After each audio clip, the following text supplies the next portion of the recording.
Hello. Saya dari Mobicom Teknologi Ceras. Okey. Okey, ini Encik Azmi eh? Ya betul. Okey, Encik Azmi hari tu Encik Azmi ada tanya saya pasal handphone bajet bawah 600. Betul-betul Okey. ada. Okey, Encik nak beli handphone tu untuk penggunaan apa? Saya nak buat untuk Lalamu.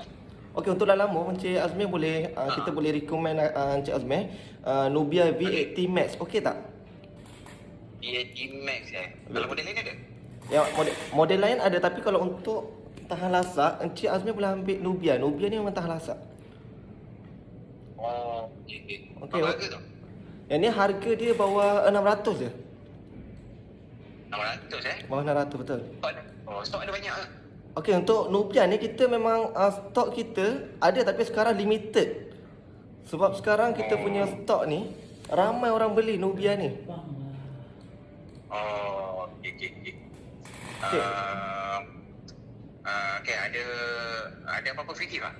Okey, kita bagi Encik Azman ni disebabkan hari raya ni, saya bagi free gift power bank nak. Power bank itu je. Tak apalah, kita bagi power bank, nanti ada satu lagi free gift, tapi saya tak bagi tahu lah. Ini saya sendiri bagi. Okey. Okey tak? Nanti apa-apa saya bagi tahu boleh tak?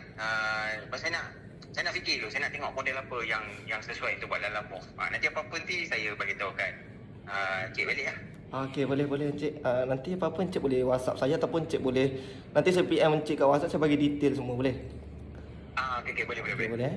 Alright. Boleh. Assalamualaikum. Okey. Selamat raya. Salam. Raya.